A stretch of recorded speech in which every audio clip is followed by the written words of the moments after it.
2008.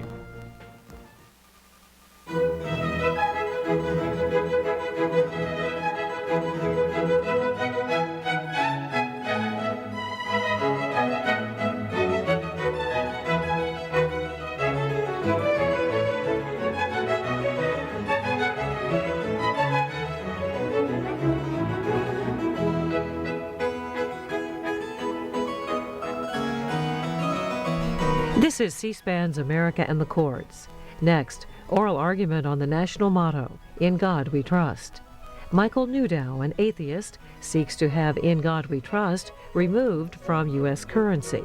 He argues that the motto violates his First Amendment rights and is an unconstitutional endorsement of religion. The Ninth Circuit Court of Appeals heard this case on December 4th in San Francisco.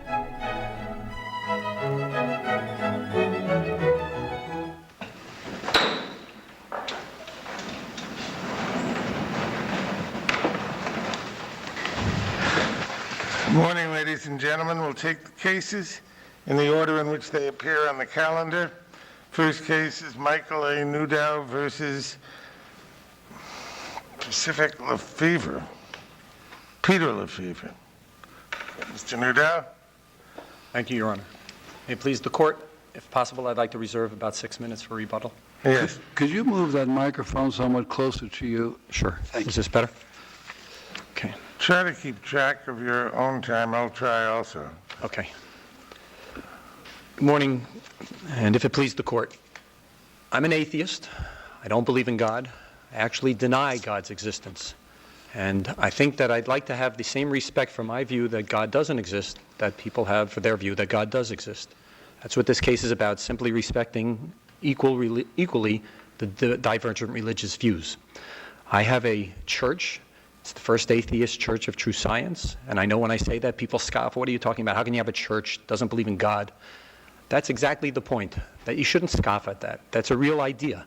I would like to do with my fellow atheists what other people get to do with their fellow religious brethren. I'd like to join together. We have rituals, we have songs, we meet every new moon. And I'd like to be able to do especially what other churches do, which I kind of envy. They are able to help other people, and as Christians, as Jews, as whatever. I would like to be able to do that as atheists, and we can't. And I'd like to change that. And that's what this case, again, is about.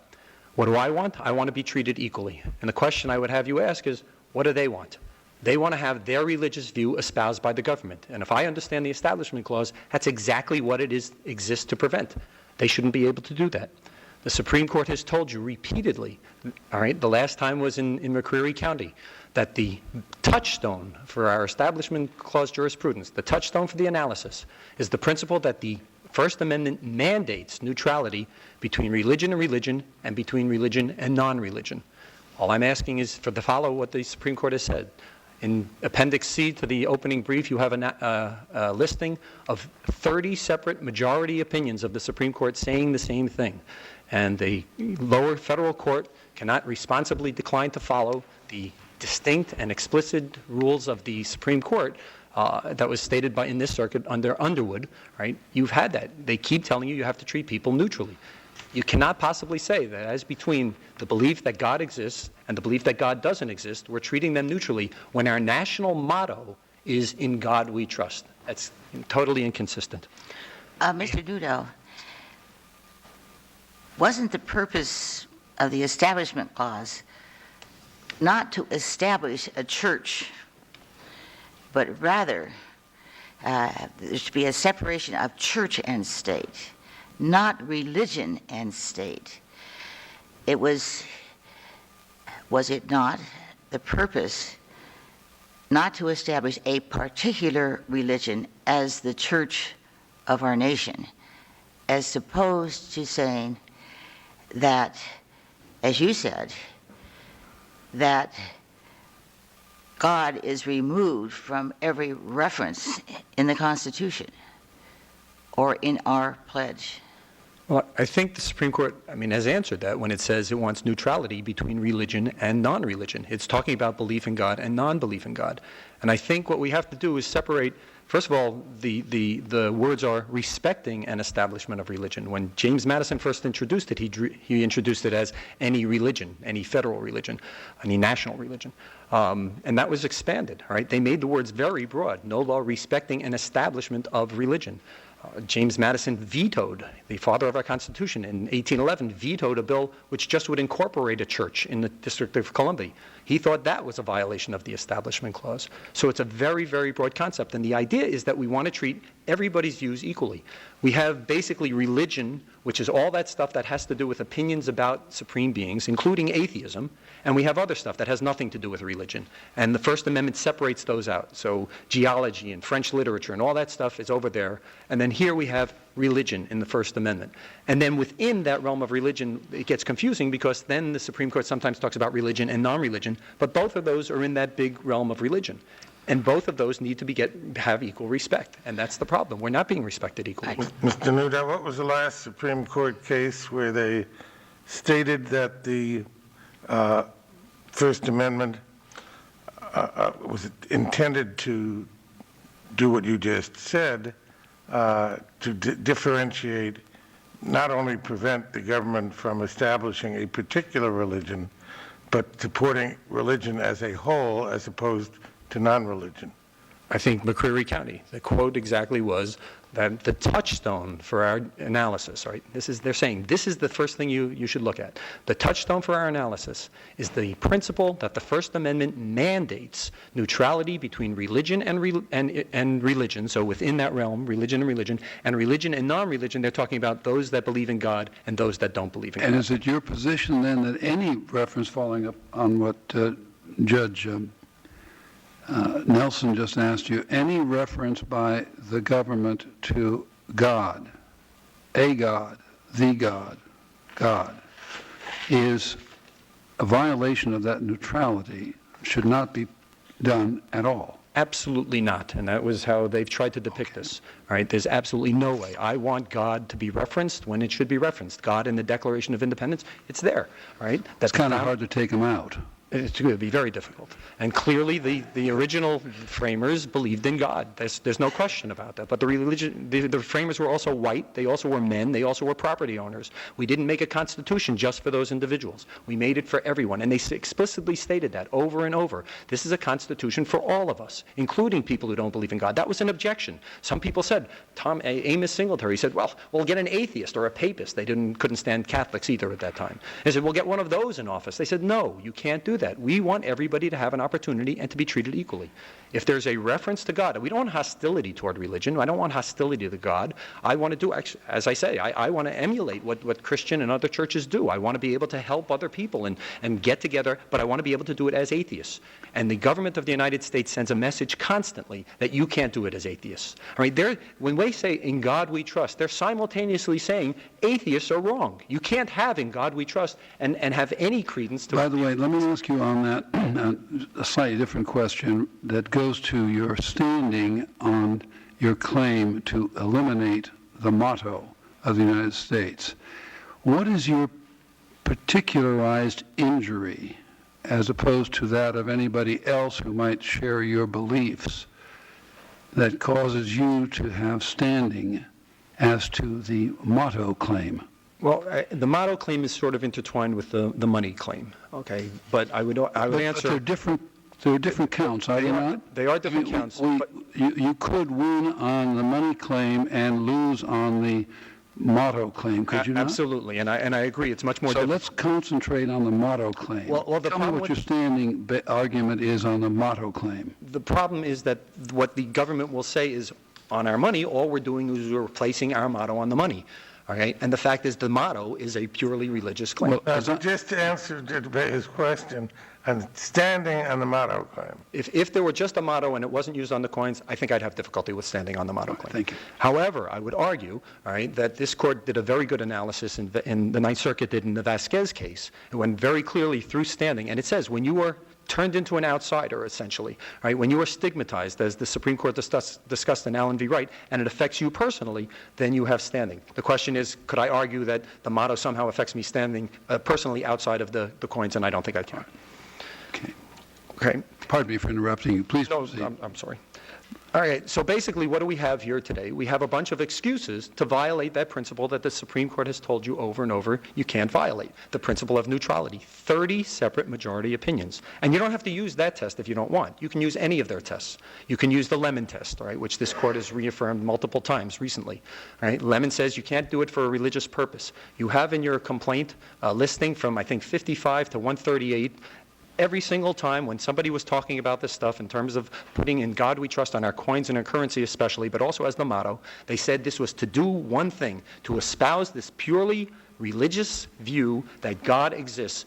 And they said it half the time with saying that we really don't want to, we want to exclude atheists.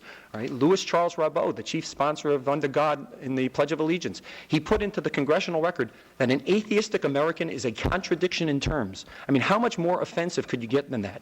Could you imagine what the response would be if he had said a Jewish American is a contradiction in terms, a Catholic American is a contradiction in terms? We'd go crazy. But we've come to accept that if you can do that to atheists, that's fine, because we get this constantly. And I think that's a problem. And this isn't a motto. This isn't just a statement like an acknowledgement. This is a profession of faith. In God we trust. And we're supposed to take the words for what they mean. The excuses they use is that this is ceremonial. It doesn't really mean much. I will acknowledge that most people, when they pass the money, don't think about it. But I think the time to look at it is what would happen if we tried to take that off? If you rule, as I think appropriately, that the equal protection component of the Establishment Clause really means what it says, there's going to be a huge outcry. We know that. Right? And that shows that this is not just something ceremonial. This is something that has deep meaning to everybody. And the Supreme Court has said as much. Right? 4 of the justices have said this stuff, when we talk about God on the motto, that is religious and it has significant meaning. Mr. Newdow, you contend that the slogan, "In God We Trust," is a burden on your exercise of your religion. Correct. If that were not a religious phrase, but you objected to the phrase for some reason that you found it inconsistent with your religion. Suppose, for example, you found the picture of George Washington on the dollar bill or any bill offensive because under your religion, you couldn't have graven images or pictures of people. Are you contending in this case that whether or not it's a religious phrase, it's a burden on your religion? I think, Your Honor, that if you look at RFRA as written, you could take it to that extreme, but I don't think anyone would take it to that extreme. All right. So your position then is dependent on "In God We Trust" being a religious phrase. And clearly it is, and clearly it was. You can look through the history. When the first person who put this on, the director of the Mint, right, James Pollock, as he's deciding what to put on the coins, and when this was first raised. Now, I'm just trying to see what the issue is. I'm not asking really on the merits of whether yes. it is a religious phrase, but your position is that solely because it is a religious phrase, is it a burden on you? I think that it could still be a burden on me, even if it weren't intended to be a burden. If it were. But you're not arguing that. But I'm not arguing that here. Here it was clearly meant to be religious, and it was clearly meant to say the message that atheists are not as good as people who believe in God. There's no question that that's what they had intended. Following up on Judge Reinhardt's question, if that's your position, and I'm glad you've made that clear, aren't we barred from revisiting the issue under the Aronow case? I don't think so, Your Honor, for a number of reasons. Right? This court has said in Miller v. Gammy. Let's put the Aronow case in perspective. Okay. That was an appeal from Judge Burke's dismissal of a complaint seeking a 3-judge court on the grounds that "In God We Trust" was a violation of the Establishment Clause. And this tribunal, the Ninth Circuit, found that Judge Burke's dismissal of the complaint was justified because the claim that "In God We Trust" was a violation of the Establishment Clause was so insubstantial that no 3-judge court should be convened, and sustain that. And that's been the law since 1970 in this circuit. As you know, we have a rule that a three-judge panel cannot overrule another three-judge panel unless there's been an intervening, well, there's no unless. Only an unbanked panel can do that, or the Supreme Court, if we have a Supreme Court case telling us that the first decision was wrong. How do we get around that? I think it's rather easy to get around that. First of all, the plaintiff in that case was deemed to not have standing. And under FWPBS, which is subsequent law, right, you had no jurisdiction. You say Mr. Aronow had no standing? Exactly. The district court specifically stated that Mr. Aronow did not have standing. They came to that conclusion. The circuit court said, well, even if he doesn't have standing, we're not going to decide, we're going to decide anyhow it's so insubstantial. And so that plaintiff didn't have standing, Article 3 standing. In about a half hour, you're going to be hearing that somebody who had Article 3 standing but didn't have prudential standing, we should disregard that precedent. Here was a plaintiff who didn't have Article 3 standing. Additionally, you're allowed to disregard things that are erroneous, clearly erroneous under Arizona v. California. It is clearly erroneous. Well, the court in Aronow didn't say, the Court of Appeals didn't say that the plaintiff lacked standing. It said the district court said he didn't have standing, and the Court of Appeals said we do not reach the question of standing. And under whether that's proper or not to reach standing, in those days, they thought that wasn't the most important thing in the world, that the merits counted. But except I would argue that under FWPBS, we now have new law that says, subsequent intervening higher law, that says you are under an obligation to do that. And think about how unfair that would be. If we had all right, if we have subsequent intervening higher law on what? On the standing issue? on both issues. One on the standing issue, that individual didn't have standing, and you were under an obligation to make sure. But there's nothing we can do about that. It's But we can like what the founders said about God. We can't rewrite this history. The court in 1970 said we're not going to reach the issue of standing and we'll decide it on the merits. So they did decide it on the merits.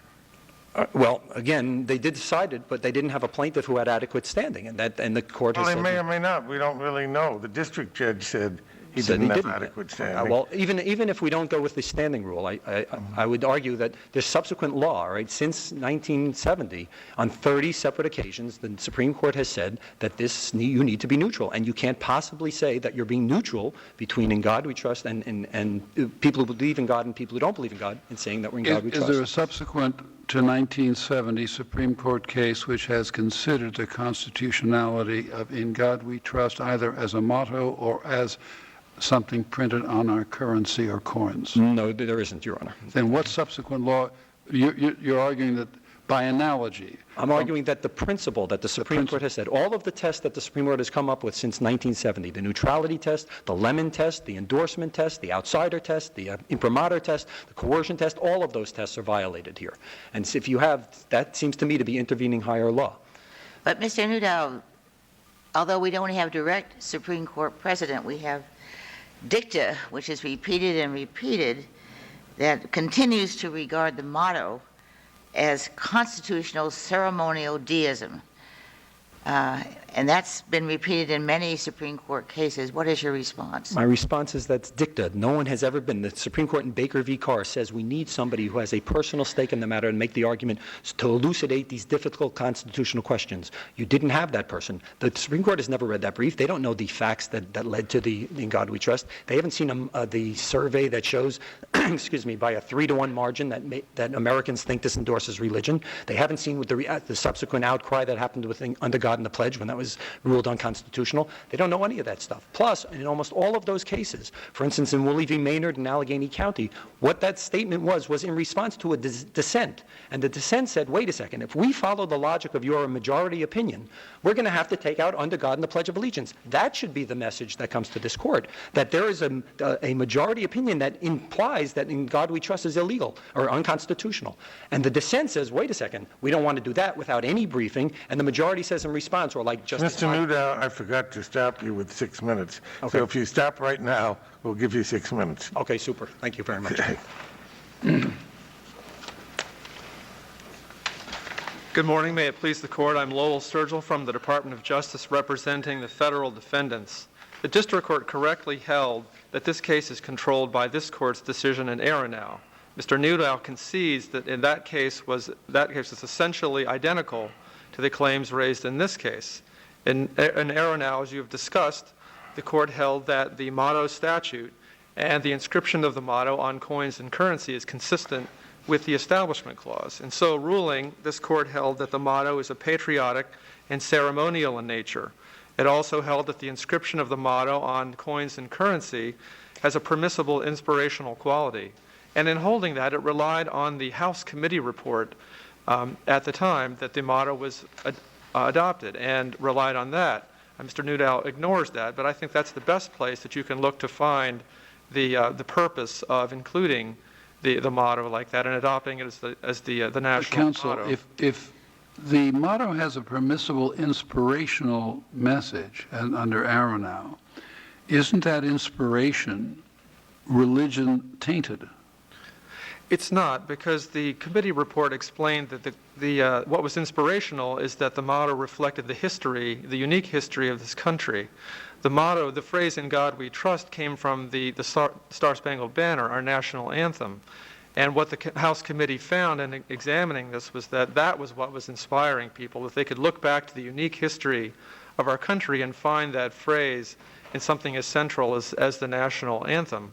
And also that those words have a meaning that reflects that, as with the words "under God" in the pledge, that our country is one that was based on the idea that people have inalienable rights that were given them by a generic creator, an external source. And that is a unique part of our history. So that's what the words "In God We Trust" reflect on the motto and on the coins and currency.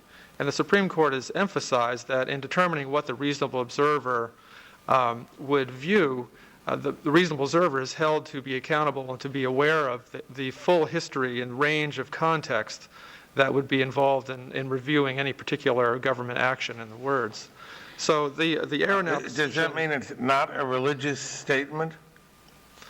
It certainly has religious content, but in reviewing these kinds of phrases, the Supreme Court has emphasized that merely because a word has some religious content does not disempower the government from using it for permissible secular purpose. Justice O'Connor made this point in her concurring opinion in the Elk Grove case with respect to the words "under God" in the pledge. She conceded that there is some religious significance to it, but again, that doesn't mean that the government can't use it for permissible secular purpose.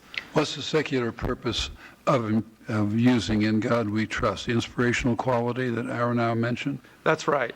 And again, referring the people of the country back to the unique, one of the unique attributes of our country. Again, that this is a country that was founded as the Declaration of Independence. So it should say "In God We Trusted," right? I'm sorry, I It didn't should hear. say "In God We Trusted." That would be the historical reference.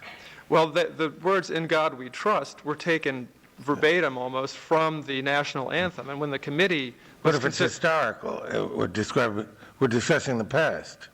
they could have changed the words if they had wanted to, but instead they made the reasonable, I think, decision to just adopt the words as they were with the correct tense from the national anthem. And one can hardly blame them for just taking a phrase, lifting it as such from the anthem, But and making even it the even motto. the phrase "In God We Trusted" would affirm that there is a God that we trusted.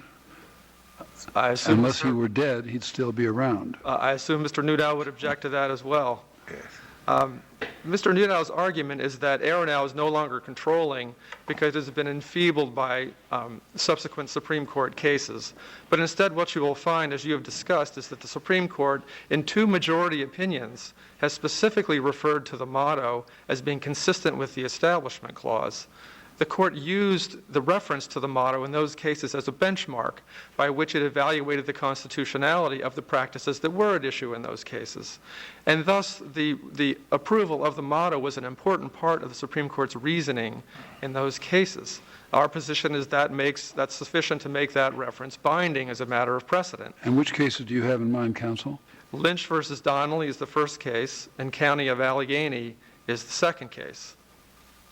All of the circuits that have addressed this question, other than this circuit, 4 circuits, have held that the motto is constitutional. So to disagree with the district court in this case, you would have to go into conflict with those other courts. Are you claiming Mr. Newdow doesn't have standing? We are. He does. What do you do with our recent Vasquez case, which requires us to construe frequent, regular contact with an allegedly offensive religious symbol as a concrete injury in fact for Article 3 standing? In Vasquez, this court was careful to explain that the plaintiff in that case lived in the community where the cross was used in the seal. Hence, his standing was particularized to him and wouldn't be shared by a person who lived across the country or in some other Who didn't area. come into contact with it. But you can't say that Mr. Newdow doesn't come into contact with dollar bills. He certainly does, but again, the Supreme Court has held many times that injury must be particularized. It can't be what the court calls a generalized grievance. Well, the only difference in Vasquez, you say it's particularized for everybody who lives in that community.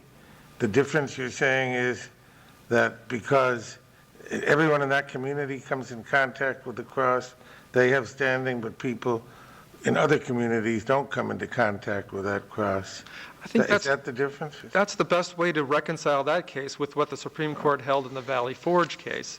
Valley Forge involved a gift of federal property to a private religious institution. The plaintiff in that case alleged that he became aware of the gift by reading a news release, and the Supreme Court held that kind of injury was not sufficient to give him particularized Article 3 standing or prudential standing, because that kind of injury could be shared by virtually any American. Any American could pull out a news release and read it. And that's what's going on here. Virtually all This Americans. is somewhat more tangible than pulling out a news release. This is something that affects Mr. Newdow every moment of his life, affects him directly. It's, I think, in fact, not tangible because here his objection to it is a purely philosophical one, and it's one that the law does not recognize. Well, according to his complaint, it's a purely religious one. Well, again, the Supreme Court has addressed this exact claim in Woolley versus Maynard. In Woolley, the Supreme Court said that the government couldn't require somebody to put "live free or die" on their license plate, but it was careful to distinguish in a footnote. Well, it didn't have this issue before it. Whatever it may have said in the footnote, it couldn't have ruled on this issue when it was ruling on the issue of a New Hampshire license plate. The court took pains in the case to Well, I distinguish. don't know how many pains. It put something in the case. We don't know to what extent it agonized over it. I'll grant you that. Again, I think this leads me, I think, back to our main point, which is that the difference between our case and Mr. Newdow's case and our reading of precedent. His view of what's on point is pulling generalized statements from cases that are out of context and they're stated at a very high abstract level and alleging that they control and are on point in a completely different context. Our view is that when the Supreme Court specifically makes a statement about the issue that's before the court now, and considers it and makes it part of the important part of the reasoning in that case, that is the kind of ruling to which you should defer. Well, the best solution might be then if we gave the Supreme Court a good opportunity to resolve this question, so that you wouldn't have to argue your dictum and he wouldn't have to argue the things you claim he pulls out of things. Well, I think either way you decide this case, the Supreme Court will have a chance. I'm sure if we win, Mr. Newdow. Well, that's a good chance. I think if we agreed with Mr. Newdow, they'd have a good chance. If we agree with you, they might not take it. Well, I think that's up to the Supreme Court, and this court shouldn't try to predict what they would do or what they would view as the best vehicle to take a case. If they want to take a case, they'll take it, Yeah. I think is the answer to that. Well, I just thought you might like to give them the opportunity to consider this issue. I think we'd prefer to win the case here. Let me go back to your statement that there is religious content to this motto, and Mr. Newdow's claim that the religious content makes him engage in conduct that's inconsistent with his religious principles. Do you disagree with that? Yes. That's a nice softball for you, isn't it? Well, thank you very much. We'll take whatever we can get. On two grounds. First of all, the district court reviewed this argument and said that even though there's some religious content, what the reasonable observer would find in looking at this language that it's a permissible acknowledgement of religion. Now that should be enough, I think, to take care of his RFRA claim as well, because if something is an acknowledgement of religion reviewed by the reasonable observer, that should be enough to I think, also defeat a RFRA claim. Why is it the reasonable observer? If some religious group were to take the position that some action interferes with their religious beliefs don't have to be reasonable, do they? No, but the Supreme Court also has explained that a person can't just say that the moon is made of green cheese and state a RFRA claim, nor can they take a position that's just legally incorrect and rely on that. That's the Tony and Susan Alamo case, which is cited in our brief. If a person can't rely on a statement that's just legally incorrect as providing the basis for a RFRA claim. But there's a second answer, Well, too. what's legally incorrect? I mean, your statement that this motto has some religious content, and Mr. Newdow's statement that in his religion, that content affects him, imposes a substantial burden on him because it's contrary to his religion to use money with that motto on it. What's wrong with that position? Well, the answer is the Woolley case. The Supreme Court, again, looked at this specifically in the Woolley case and said that money is passed from hand to hand all the time, and that merely using money to pay for something does not require a person to endorse any of the language that is on the money. And that's the genesis of his RFRA claim. He is saying that he feels compelled. It doesn't endorse a person to, but in his religion's view, and we're on a motion to dismiss, assuming that his is a religion, assuming it's good faith, assuming it's sincere, and assuming that under that religion it's offensive and they won't pass that kind of money because of the religious content.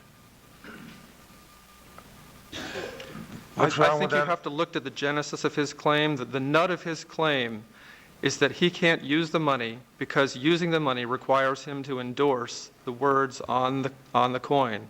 And the Supreme Court in Woolley specifically said that is not the case. But if Merely that's using the the money does not converse anybody to, I'm sorry. Yeah, no, I'd say the Supreme Court wasn't saying that in the context of what a religion views that statement as requiring. They were saying that, to the average run-of-the-mill citizen, it doesn't require an endorsement. They weren't assuming that they were saying anything other than pure dictum, but just taking the statement on its face. They weren't saying that in the light of a claim that our religion prevents us from doing that. And under our religion, that's the view of it. With all respect, I think that what they said is broad enough and makes enough sense that it does cover this case. They didn't distinguish out, for example, that this wouldn't apply in a free exercise case as opposed to an establishment case. They made a broad statement that I think covers the nature of his claim. The government has a compelling interest anyway, as we've explained in our brief, even if he can state a substantial What's burden. the compelling interest in putting a particular slogan on money?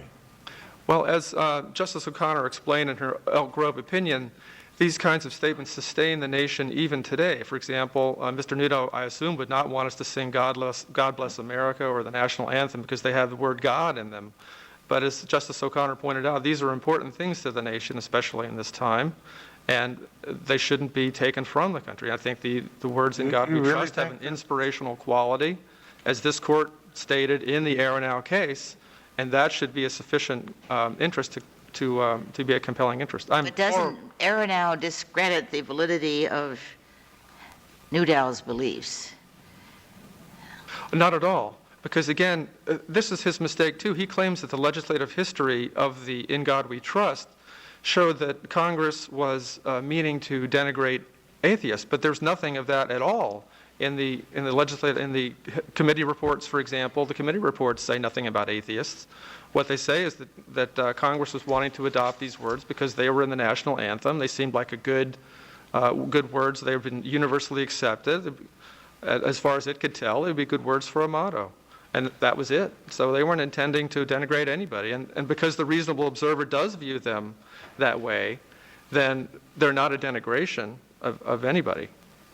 far over my time, but I would be happy to answer more questions. Or How much were you sharing your time? yes, Mr. Snyder from the intervener also has time this morning.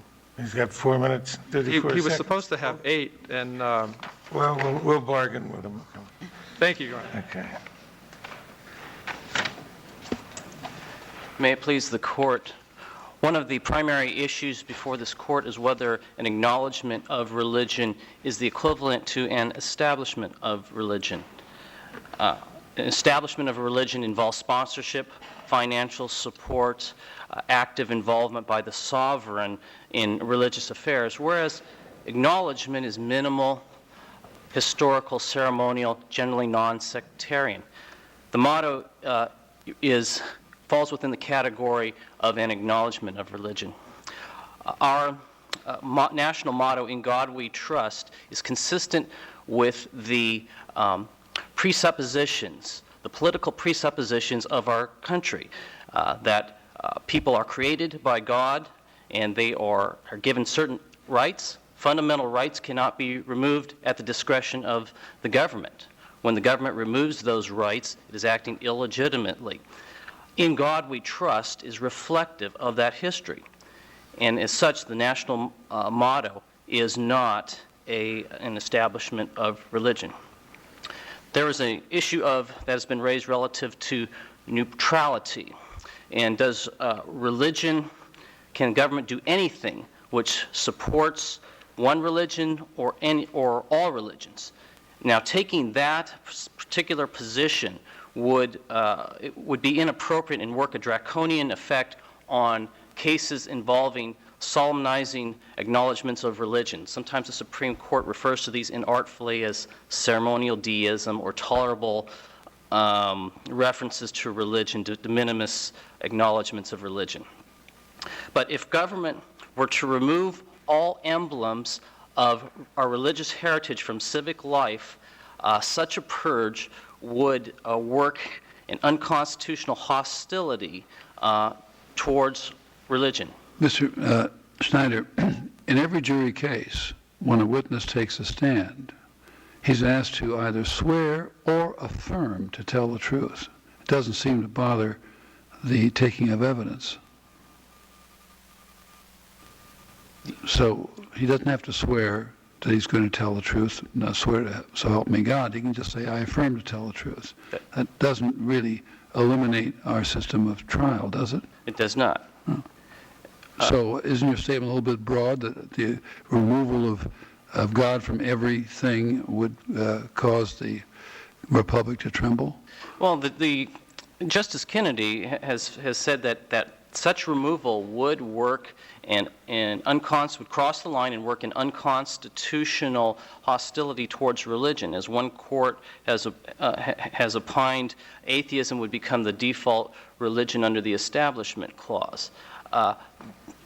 Religious acknowledgments by the government, if they're ceremonial, minimal, and particularly if they have some sort of history or are pedagogical or trying to teach something, are perfectly appropriate under the Establishment Clause. The national motto is not sectarian. And we survived, I think, until 1950 something, for a couple of hundred years without having that motto or having it on our bills. And you think the nation would really be seriously wounded if we didn't have that motto on our bills? The answer is the nation would not be wounded, but if the courts were to develop a draconian view of strict neutrality on religion so that a principle was such that can be no government acknowledgement of our religious heritage, that would wound the nation. That would be inappropriate. Well, historical acknowledgement is certainly, no one's suggesting we can't acknowledge the history of the country. But whether there's, what you put on a dollar bill doesn't really seem to me to be that the government has any compelling interest. If it put Ronald Reagan's picture on the dollar bill and said, "What a wonderful president," we'd survive that. It might not be accurate, but You know, what, does it really matter? Does it really have a compelling interest as to what slogan they put on the dollar bill? The court's point about a compelling interest is perhaps a little bit off point because Well, I didn't raise that point, the government did, but so tell them it's off point. Well, compelling interest. What would be the harm is that the government's ability to acknowledge the political presupposition of our republic would be off the table. We would no longer be able to do that. That would cause a harm to our country because government cannot take away fundamental rights. Fundamental rights, inalienable rights, are not at the discretion of the government. The motto, in essence, is a concession by the government that should it violate inalienable rights, it is illegitimate. That's why we have the Declaration of Independence. The motto simply reflects that, and that is not an establishment of religion. All right, well, let's hope we don't have to reach the compelling interest issue. Now, as our position in our briefs is that we believe that the legal framework for analyzing the motto is not Lemon. The courts have looked to a discrete set of cases in which there is the presence of religion and yet an absence of an establishment of religion. Marsh, again, they often refer to these as ceremonial deism. Marsh v. Chambers is a good example of that case, of that framework, where we have legislative prayers and we have a chaplaincy. An atheistic senator challenged that, and the Eighth Circuit, using Lemon, found those practices to be constitutionally wanting. The U.S. Supreme Court, though acknowledging that Lemon was used, it declined, and by the lower court, declined to follow Lemon. Instead, it found history, found ceremony, and arguably it found a lack of sectarianism, and as such it refused to skewer the chaplaincy and the prayers with Lemon's three prongs. In that respect, we believe that this court does not have to be bound by Lemon. The question isn't, is Lemon good law? Lemon is good law, but it is not the exclusive law for analyzing an Establishment Clause case. That is our position on that. Now, as far as sectarianism, Dr. Newdow has argued that the motto is in fact sectarian. We believe that as a matter of language is incorrect. It is self-evident that the concept of God is infinite. Monotheism is held by billions of people. It's a theological belief held by billions of people in 6 or 7 different religions. It is not of the spiritual partisanship that marks sectarianism. If the words "in the Christian God we trust," I would assume that you would agree that that would not be appropriate?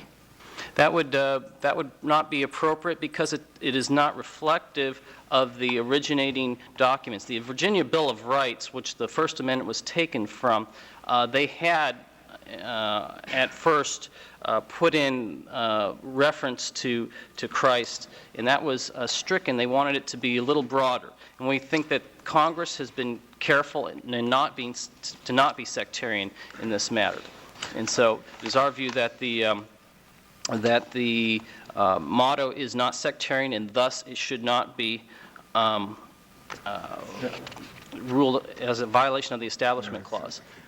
I'm not certain what my time is on this. Just about up, but you know, Okay. Well, with that, how do you distinguish the yes. use of God here from what Rabbi Gutterman used in the Lee versus Weissman case in his benediction or invocation, when he just talked about God of the free, hope of the brave, and talked about the legacy of America, and then never again mentioned God in the invocation, but Justice Kennedy ruled for a majority, that kind of reference was coercive religion? That was in the context of a graduation ceremony, and in that context, it was unique factually in that you have students who are, this is a milestone in their life, were they attending a graduation ceremony. In essence, the motto is a ubiquitous piece of an item which we use for commerce, carried on our person. And so one does not adopt as their own what they carry on their person. And such, that's how one would distinguish that case. The rabbi's reference was to Micah, was it not? It was with reference to a specific religion. Isn't that correct? I believe so, unless it's different than what Judge Reinhardt just mentioned. But yes, the issue is if it is sectarian, then it would probably not pass the Establishment Clause test. So, my time has expired unless there's further questions. Thank you.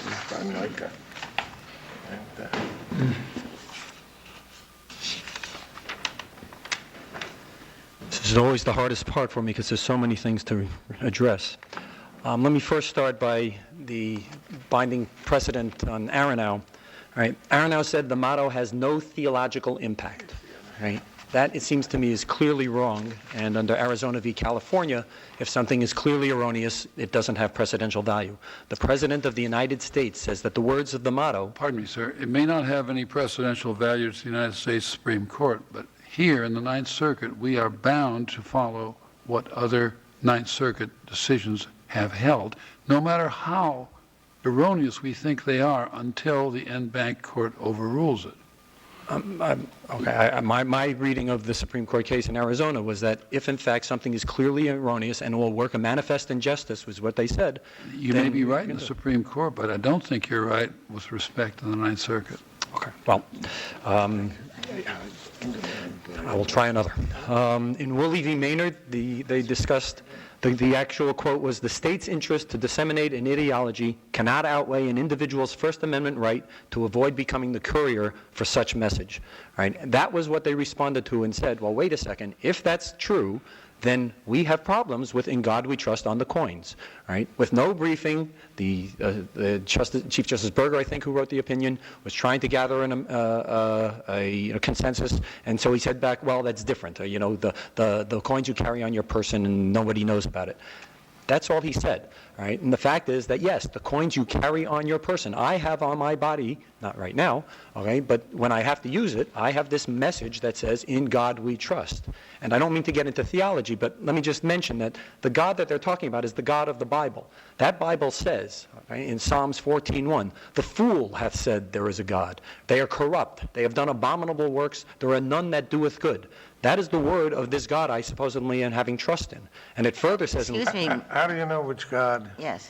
Because we can look at the history. We know what James Pollock put on the coins when the director of the mint. He said, "We claim to be a Christian nation. Our national coinage should declare our trust in God, in Him who is King of kings and Lord of lords." I think we know who that was. And everybody has said that since. They referenced this as a Christian God in the deliberations of Congress subsequently in the 1950s. They mentioned Christianity multiple times. We know which God this is, all right? I don't think there's any question. If you ask people, what's America? They say we're a Christian nation by 60%. We know which God this was, and I am certainly allowed to interpret it that way with such a strong history. And the President of the United States, when he talks about last year, when he spoke talking about the 50th anniversary of the motto, he said the words "In God We Trust" recognize the blessings of the Creator, not a creator, we know which one, all right? And so we offer our thanks for His, capital H, great gift of liberty.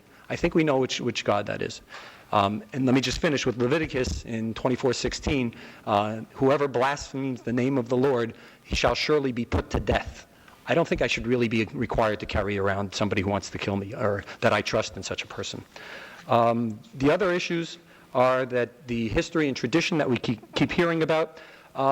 If I might just give an example for 1 second. Just this year, the House passed House Resolution 431, which looked back at the history and tradition of anti-miscegenation statutes. And it said, well, let's look. In Maryland in 1661, we started it. The Supreme Court upheld it. In 1883 in Pace v. Alabama. In 1948, 38 of the 48 states, almost 80%, had anti-miscegenation statutes. That was our tradition. That was our heritage. And what the Supreme Court did in Loving v. Virginia unanimously said was, we don't care about that history because it's subversive of the principle of equality. If this case isn't subversive of the principle of equality, I don't know what is. The government of the United States says, as its national motto, the guiding principle of our nation, we are going to take this one purely religious view and put that on our coins and currency. And those of you who don't agree are wrong, because you can't say that God doesn't exist if we, the government, say, in God we trust. Clearly, that's subversive of the principle of equality. There's a million other things they mentioned. The Star-Spangled Banner, that was not the initiating event. All right, that was what they found subsequently. Somebody read through this, and on the fourth stanza they said, oh yeah, and this be our motto, and God is our trust. Let's use that to justify this, after the Supreme Court told us that they couldn't do it for religious purposes. So they said, okay, we'll call that historic. Singing God Bless America, I have no problems with people singing God Bless America. What I have a problem with is if the government of the United States says, let's make God Bless America our national anthem because it says, God Bless America. That's different. That's a governmental endorsement of religion. And as the Supreme Court has also said, there's a crucial difference between government speech endorsing religion, which the Establishment Clause forbids, and private speech endorsing religion. So you would also, maybe not in this lawsuit, move to strike the references in the national anthem to the Creator? Not at all. All right, the reference in that would be hostility toward religion. In the national anthem, in the fourth stanza, which nobody knows about, they have this one thing that talks about God. I wouldn't strike it just because there's some God stuff in there. If, on the other hand, the Congress said, let's move the fourth stanza to the first stanza and have everybody sing that because that's what we really want to talk about God, then I would have a problem with it. The question is, what's government's intent? Right? I don't want hostility toward religion at all. I want God in the public square. I want to hear that discussion. I may change my mind. You just don't want government telling people to say God. Exactly. That's all it is. And the government says, this isn't a reference to God. It says, in God we trust. That's an active statement now. And I think you're absolutely correct, Judge Reinhart. Right? They could have said, in God we trusted, if that's what they meant. And nobody made that claim until after the Supreme Court said, if you admit the truth, we're going to have to undo in God we trust. I can conclude now. Let me just make two other things. One is that just last week, and this is just to show how this actually affects me, and this is real. All right, last week on the 28th of November, all right, the Department of Education and the Office of Faith-Based and Community Initiatives had a workshop in Portland, Oregon. I definitely wanted to go. We in our church, and it's a real church, I know it sounds loony and everything else, it's real. All right, we have this, we want to do the things that other people do, that help other people. We recognize that we are fortunate and we can help other people. And there was a thing that all of us thought was great. There was this program, this workshop in Portland that had a means to get funding to do teaching of the disadvantaged in terms of language and math, language arts and math. I definitely wanted to go. I refused to go. There's no way, even if I use credit cards, I have to tip somebody, I have to use a vending machine, I have to do parking. I'm not going to do this to act for my church to go and say I trust in this being. I'm not going to do that. And that's a perfect example. That's just one of many. This is clearly a substantial burden. Government has no compelling interest, and if it had a compelling interest, this is certainly not the most narrow means of dealing with it. So even if we say that Aronow is good law and the Establishment Clause claim fails, the RFRA claim obviously is valid, and I hope this court will uphold that. I just want to say basically, this is, again, repeat in Loving v. Virginia, this is subversive of equality. I'm asking merely that the government treat every American equally on the basis of their religious beliefs. Atheists have been disenfranchised for long enough. I'm on national TV, Oliver North takes out a dollar bill. Look, in God we trust. That's what we stand for. And he wasn't alone. That's a representation, I think, of the majority of Americans. You have data that shows it in the complaint. And what are they asking for? They're asking, we have the Department of Justice arguing, please, come on, allow us to favor one particular religious belief. I can't believe it. I'm hearing that from the Department of Justice of the United States, which the President of the United States is the beacon of religious freedom. This is not religious freedom. Thank you, Mr. Newdow. Case just argued will be submitted. The lower court ruled against Newdow, saying that the words, "In God We Trust," amounted to a secular national slogan. The Ninth Circuit Court of Appeals has not issued a ruling yet. You can watch this oral argument again at cspan.org, Just click on America and the Courts. And join us next week for America and the Courts, Saturday evenings at 7 p.m. Eastern on C-SPAN. On tonight's American Perspectives, a tribute to Dennis Hastert, the longest-serving Republican Speaker of the House. Michael Dukakis, the 1988 Democratic nominee for